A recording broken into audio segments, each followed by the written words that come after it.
if you do the formula to manifest and then you don't give yourself credit for where you deserve credit, you're not maximizing the way to do it. Just like if you just grind your face off every day and there isn't other stuff that's connected and reasons beyond it, and you're figuring out what strict alignment means to you and you're not visualizing the outcome, that's probably not optimal either. I can definitely tell with myself. I complained a lot about this past week. I had a wonderful time in many regards, but a lot of it was very outside of alignment with my goals. I can tell that I'm losing at my own game. I can tell. I can feel it. It's, Alan, I wake up in the morning. You're out. You're off track. Alan, you're off track. Get back on track. Get back on track. Get back on track. I can tell. Next Level Nation, welcome back to another episode of Next Level University, where we help you level up your life, your love, your health, and your wealth. Today, for episode number 1903, One Way Manifesting Can Hurt You. I got energy today. We're recording this on a Saturday. This is our first episode Alan and I have recorded together since we batched, and I'm ready to roll. Alan, on the other hand, is very mousy this afternoon. So if he doesn't bring the energy, I defended him, so now he'll bring the energy. We're good. My plan has worked to perfection. Okay. Mousy? Yeah. What do you mean?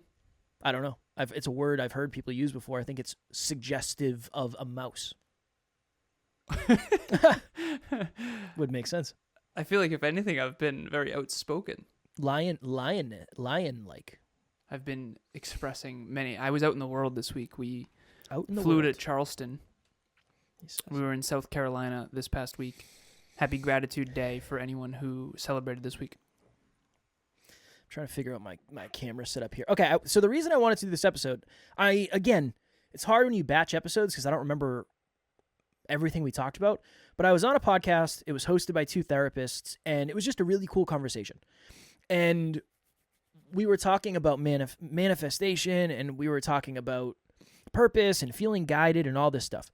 And one of the hosts said, I'm somebody who is very big into spirituality and very big into manifestation. What is your take on that? And I said, look, I had a very spiritual phase. Deepak Chopra, 7 Spiritual Laws, or whatever the book, like all of those. I did that. I went there. And I enjoyed that. And I said, at times I probably went over a little bit. I said, here's my only fear when it comes to manifesting. I think at the end of the day, we like to feel guided, whether that is religion, spirituality, manifesting, whatever it is. Luck, karma, we like to feel guided. We like to feel like we're not on this weird rock spinning around by ourselves and none of this matters in the grand scheme of things. I said, my fear when it comes to manifesting is oftentimes, from what I've seen, again, this is a blanket statement, but hang with me, the people that I have seen be the most attracted to manifesting are lower self-belief and lower self-worth. And what I do not want to see happen is somebody goes and manifests an outcome, and then they don't give themselves any credit for it, and it's because of the universe. It's because of whatever. It's because of this. It's because of alignment. Sure, but what about you? My fear with manifesting is if you don't state you're going to do something, prove to yourself that you're capable of doing it, and then self-assign the fact that you had probably the largest role in it, realistically. You had the primary role in it. You're the one who showed up every day. You're the one who did the things. You're the one who worked on yourself. You're the one who increased your competence. You're the one who sent the messages. You're the one who did a lot of that stuff. I just want to make sure that you get credit for it, because it would be very easy for me to say, well, yeah, I've manifested this life. I'm my own boss. I get to do what I want. I make my own schedule. I have a company, blah, blah, blah, blah, blah. And it's because I got in alignment with the universe. I think that's a piece of it, right? That's a piece of it. But I don't want to negate all the time, effort, energy, focus, resources, pain that I've put into this journey, just like I don't want you to if you're out there. So that's my take in today's episode. Anytime you abandon responsibility, I think you also abandon the opportunity to grow. And I just don't want to see you do that. I'm all for manifesting. I love it. Awesome. not at the detriment of your own self-belief and self-worth, though, is my take. We were in book club earlier today. It's a Saturday when we're recording this, and we were talking about Brandon. Shout out to Brandon. Brandon brought up a point because we're reading a book called The Art of Thinking Clearly, and I preface every book club, almost every book club, and I say, I'm saying this for me, not for you, because I'm the one who needs to lean into courage. Book club is about improving yourself and improving your life. And it's about learning how to reach your potential. It's about accurate thinking about yourself, others, and the world. And I say that because I need to give myself permission to say hard truths that might be triggering. And Brandon chimed in because we're talking about the cognitive biases, the art of thinking clearly. There's 100 that he goes through, the author. And one of them was, I forget which bias we were on, but essentially Brandon said, I'll never forget when Alan brought up the manifestation equation and how most people think that manifesting is wishing checks into your mailbox metaphorically. And he said Alan brought up the equation, which has 10 steps on it. And it's basically a formula. So anyone that you see that is manifesting their goals and dreams, they are either consciously or unconsciously doing these 10 steps. And all of us have what I call a kink in our hose. So for me, step 7 is strict alignment. And strict alignment is having the courage to say no to the persons, places, things, and ideas that are not in alignment with your goals. And I never had the courage to do that, particularly with persons. I had the wrong people that I surrounded myself with, and I didn't have the courage to say no to the barbecue and say no to the party and say no to the trip and say no to this, that, or the other thing. I didn't have the courage. And so once I gained the courage to really sail away from my past peers that really weren't manifesting their goals and dreams, didn't have goals and dreams, that's when I started to really succeed, particularly after I met Emilia. And the example that I used, and I've never shared this before on the podcast, but I need to, particularly in the context of this conversation, is I had a client once way back. This is years and years and years and years ago. Keep it anonymous. And they were extremely spiritual, for lack of better phrasing, and I've touched base with this person. And something along the lines of this conversation. I was telling my story, and it was corporate 65 to 85, 85 to 105, 105 to 125, 125 to almost 200 grand a year. My peak was 180 back in corporate, back in my early 20s. I became a 1% global earner statistically in my early 20s. That's a very, very rare thing to do in your early 20s. And she said, oh, that's because you're a Scorpio. And I said, no, that's because I decided to make 6 figures out of college and to become a 1% earner when I was a kid. And so the thing that I'm going to say very directly, and I trigger warning for anyone out there, they said, Alan, that's because you're a Scorpio. I said, no, it's because I worked my ass off for the last 10 years. That's the real reason. The real reason is I believed in myself. I decided to do it. I did whatever it took, even when it was painful, even when it was hard, to actually make that happen. And I remember being scared out of my mind when I told everyone I was going to make 6 figures out of college. And I remember when I got the opportunity. And this is the courage piece. And they offered me 100 grand. I think it was like 98 something with bonuses. And I was like, I need to get above 100. That was my goal. And I said no to the offer. And at the time, I was only making low 80s, and I was in college debt. I needed to pay off my debt. I needed money. Okay, this is not like just all gravy. And I remember saying, I want 105. And I was 22 years old, something like that. And I remember later that night going, if they say no, I am so screwed. I don't want to go back to my old company. I don't like my job. I'm screwed if they say no. And I was kicking myself. Alan, couldn't you just settle on 98? Wasn't that good enough? Aren't you 22 years old? Isn't that already ridiculously good? And I ended up getting it. And I ended up working for that company. And I got promoted to outside sales. And the company was called Cognex. They sell industrial automation equipment. But my point is that no, it's not because I'm a Scorpio. Yeah. And nothing against astrology. If you want to think about that stuff, I get it. You want to study that stuff, I get it. There's something to it. There's something to it. I don't want to go on the extreme and say there's nothing to me being a Scorpio, okay? But here's what I will tell you. That is not the reason I succeeded. Are there other non-Scorpios who also make 6 figures out of college? You're goddamn right there are. That is not the deciding factor. And trust me, are there Scorpios that don't make 6 figures out of college? Yes. Exactly. Yes. Are some serial killers Leos? I'm sure they are. Are all of them? Probably not. No. Definitely not. Yeah. I'm a Leo, so that's the only... I don't know a ton about the other signs, but... But the point is you have to attribute it to the things that are within your control. Kev used to say, I feel like Superman in the gym and Clark Kent outside of the gym. I don't believe in myself outside the gym. Because in the gym, you're in control of the outcome. Yeah. You know how to squat. You know how to bench press. You know how to get jacked. You know what to eat. You know how to track calories. You're more aware, so you're more in control. You have more discipline, more self-efficacy. You can look all this stuff up. It's ultimately that. It's where do you feel in control?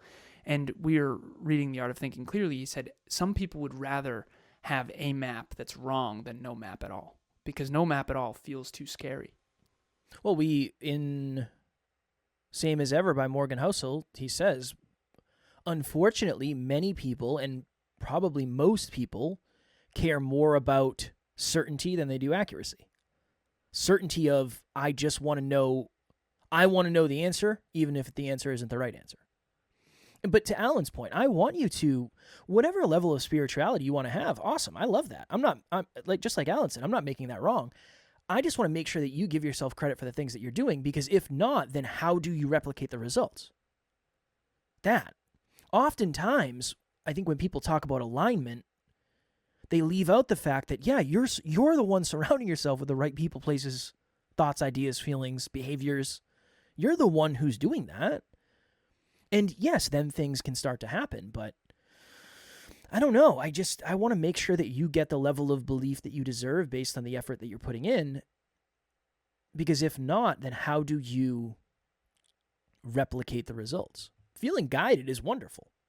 Feeling supported is wonderful. Feeling on purpose and on path and on mission and all that is wonderful. I just want to make sure that you're building the competence to continue doing it. That's my main focus. And that's what we were talking about in that episode. I said, I love manifesting. I'm all for it. We have a framework. We've done so many episodes. We've done meetups on it. Huge fan. Do I think, just like everything else in the world, it's a little bit misunderstood? Sure. Right? I think it's really hard to understand everything. So sometimes we pick the things that we like from something. We just try to do those. But I just want to make sure that you're getting I want to make sure you're getting the most out of it. And again, this is my opinion. This is not factual necessarily. My opinion is, if you do the formula to manifest, and then you don't give yourself credit for where you deserve credit, you're not maximizing the way to do it. That. Just like if you just grind your face off every day and there isn't other stuff that's connected and reasons beyond it, and you're figuring out what strict alignment means to you, and you're not visualizing the outcome, that's probably not optimal either. So there's an optimal... Go ahead. Sorry. Yeah, no, you're good. What did you used to think manifestation meant? And again, none of these are strict definitions. This is I didn't even know. I had no until I read. No, I watched. Leave it up to Kevin. I watched a movie on the law of The Secret, and that is when I. But even then, I remember thinking, I don't think so. Can you go through that? There was a lot of examples of, I was very broke, and then I just started thinking about it, and then I manifested wealth. It's like, well, I feel like we're leaving out some steps. Definitely. I feel like we're leaving out some steps. And I just think it's confirmation bias of, you're going to talk about the thing that you think worked the best. You're going to talk about the thing that you think had the biggest difference. It made the biggest difference. And then when you do that, that's the thing you focus on, and that's the thing you talk about, and that's the thing you focus on, and that's the thing you talk about. And then it becomes this, it's very easy to, what's the saying? When you have a hammer, everything's a nail? Or is it the other thing? When you have a nail, everything's a hammer? Whatever. When you have a hammer, everything looks like a nail. I don't really understand that. Like, this doesn't look, I have a mug right here. This looks nothing like a nail. This looks like a mug. I think it should be when you have a nail. What it means is when I have a hammer in my hand, I start seeing nails. Remember when we were in Boston? It should be the other way. I think it should be the other way. If you have a nail, you ever hammered something without a hammer? Of course you have. That's the new saying. That's my saying. Hello, hello, hello, NLU listener. Thank you, as always, for listening to Next Level University. Real quick, I just want to jump in and let you know about the Next Level Dreamliner. This is a journal that I use every single day. Achieve your dreams 90 days at a time. It breaks down your dreams into goals, milestones, and daily habits. We hope you enjoy it. The link will be in the show notes. I remember we were in downtown Boston. We went to a meetup back in Kevin and I's traveling days. Yes. AKA wandering around because we didn't know what the hell to do. It's funny. We did learn a lot, but my goodness, we were lost. And I remember we were downtown Boston and I saw tons of Hondas. And it was before I was car shopping. I was looking for a reliable vehicle and I just noticed every Honda. It was Hondas. Remember Honda's Subaru? You helped me buy that Subaru. And you're like, you ever consider a Subaru? But of course, you had a WRX, so you had driven Subarus, so it makes sense. Yeah, so that's what that is. Manifestation. What did you think it was? Okay, better question. I do believe that one of my strengths is I can tell when I'm in alignment with a goal and when I'm not. I don't know if my brain is calculating it. I don't know if it's energy. I don't know if it's physical, mental, emotional, spiritual. I think it's all of them. I can also tell when other people are in or out of alignment with their goals. That's a thing. I can tell. I have one client I'm thinking of right now. She's on it. She's in alignment, and I can tell when she's off the rails. I can just tell. I don't know how fully, okay? I can definitely tell with myself. I complained a lot about this past week. I had a wonderful time in many regards, but a lot of it was very outside of alignment with my goals. I can tell that I'm losing at my own game. I can tell. I can feel it. It's, Alan, I wake up in the morning. You're out. You're off. You're off track. Alan, you're off track. Get back on track. Get back on track. Get back on track. I can tell. I want to ask you, Kev, can you tell when you're off track?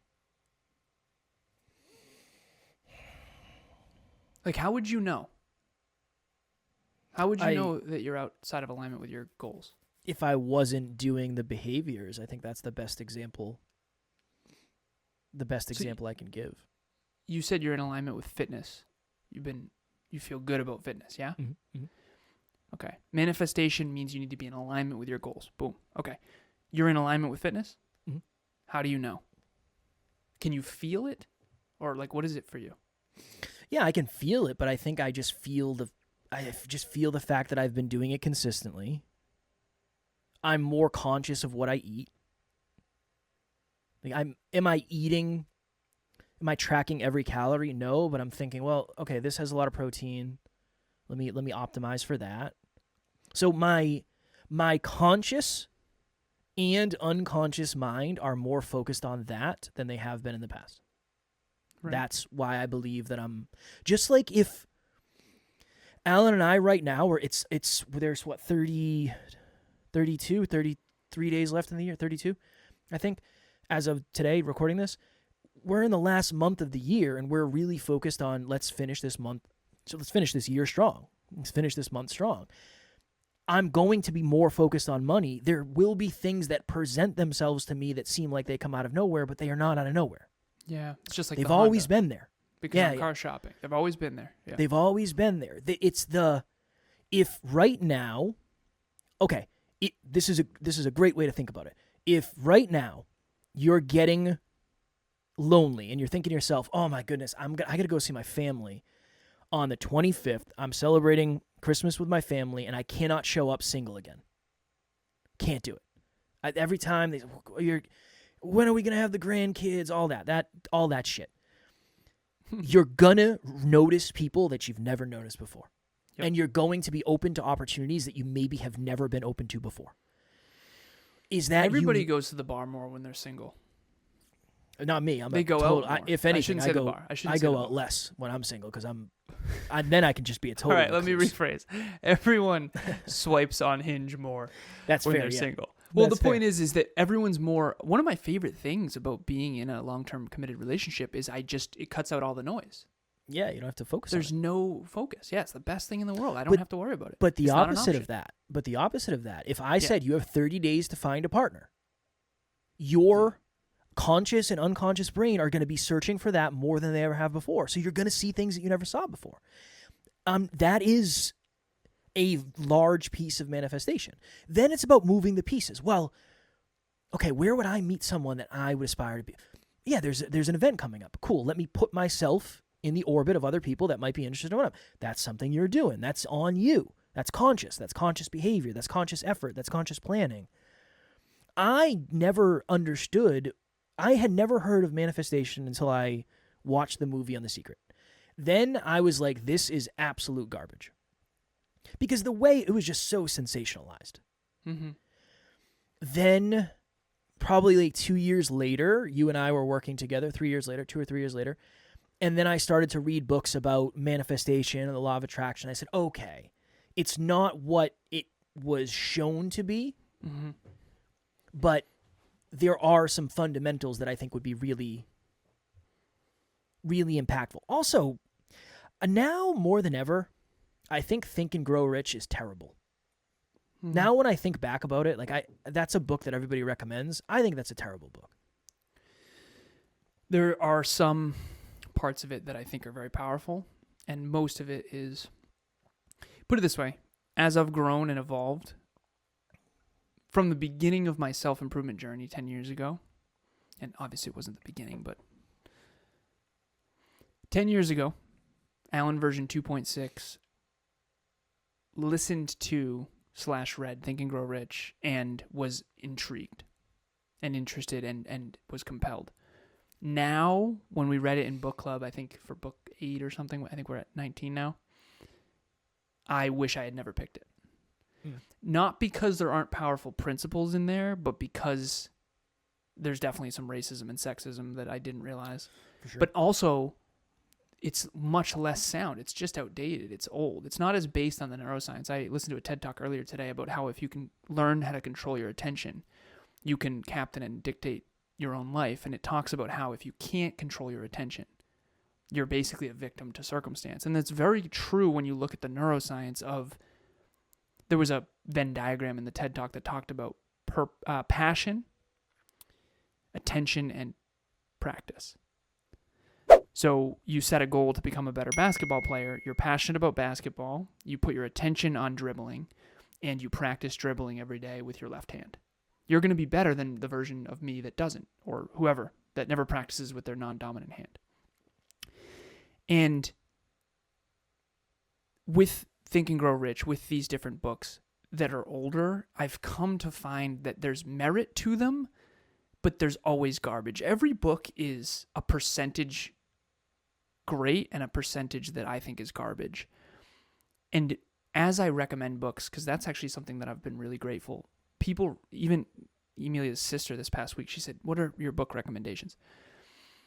I always get asked what books. I love it. I really appreciate it. If anyone wants book recommendations, please reach out. I love recommending the right book for the right person at the right time. I mean, it's one of my favorite things. Every single one of my clients, I shouldn't say every single one, 80% of my clients, I have them reading a specific book that is optimal for their growth right now. So if you're focused on habits, Atomic Habits is great. If you're focused on manifestation, it would be, what would be a good one? Probably Your Erroneous Zones by Wayne Dyer would be a good one. That was one of the first ones I ever recommended to Kev. I thought it was a book about sex. I thought it was Your Erogenous Zones. I was like, hell yes. No. But these books are, there's chapters in the book, and the wrong book at the wrong time is going to be detrimental. The right book at the right time is going to be very constructive. So right now I have Kevin reading Jim Collins' business books because it's very constructive for him right now to start thinking that way. But ultimately, I forget where we were going with it. But manifestation, what I thought it was versus what it really is very different. And if anyone wants the manifestation equation, it's a circle, and there's 10 steps, and it's very clear and descriptive, and you can do a self-awareness test, and a self-assessment rather, of where your kink in your hose is. Everyone I've ever done this with, and I've done this with dozens, if not hundreds of people, you always have one that's really low. So mine was strict alignment, was super low. So I was strategy was a 10 for me, but strict alignment was a 2. So I'm only going to ever be able to manifest at level 6 because 10 plus 2 is 12 divided by 2 is 6. So if you take this assessment, you'll realize where your bottlenecks are. And those are the things that need work. And if what you wanted was what you needed, you'd already have it. What's happening, and Kev mentioned this at the beginning of the episode, he said, what you like doing isn't the issue. If you like manifestation, that's probably not the problem. Right? If you like strategy books, that's probably not the problem. So you got to go to where you don't like. So for me, I didn't like emotional intelligence books. I didn't like The Body Keeps the Score and trauma. I didn't like studying that stuff, but that was what I needed. Yeah. This is the last thing before we get out of here. I think to myself, somebody might say, Kev, you've manifested being in good shape. And my initial thought is, first of all, thank you. I appreciate that. Then I think of all the times that I've traveled and how I pack stuff that most other people just would never pack because they're not as focused on fitness. I have my wrist straps for pull day, back day. I don't do pull day, I do back day. My wrist straps for heavy presses, my belt and my knee sleeves in my trunk at all times. When I travel, I always bring at least my wrist straps and my mobility stuff. I bring my mobility bands because it's a focus for me. If you're somebody who, what's a really good example of this? I don't know. What would you bring when you travel? I brought my computer and all my tech set up so that I could work. I'm trying to think of something that's not related to productivity. If you're trying to be one of the best forensic pathologists on the planet, just let me pick that out of a random thing. You have books that I don't have. You have tons of books that I would just never read. And you most likely bring them with you in case you get stuck in between meetings or whatever it is, hypothetically in this analogy. That, because you have made the things around you more in alignment with your goals than they would be for me.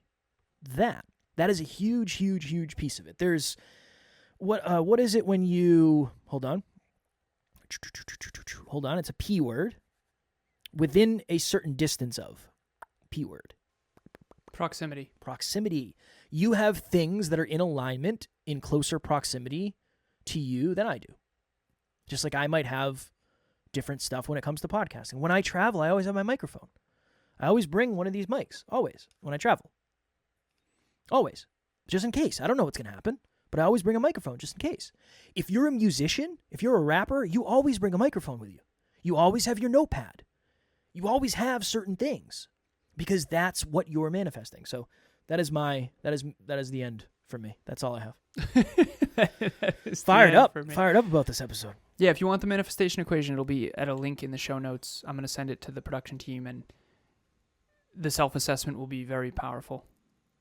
Yeah, it took 30 years to create that. It's many years, many moons, some would say. Yeah. Many a fortnight. Kevin came up with number 2. Visualization. / Emotionalization, yeah. Because I was doing that automatically. I didn't know it. It's important. That's important stuff. All right. Next Level Nation, if you are manifesting success, if you're working on manifestation, visualization, strategy, all that happy jazz, strict alignment, make sure you're subscribed so you never miss an opportunity to get to the next level of your life. Whether you're watching this on YouTube and or Spotify, or you are listening, there is a button to subscribe.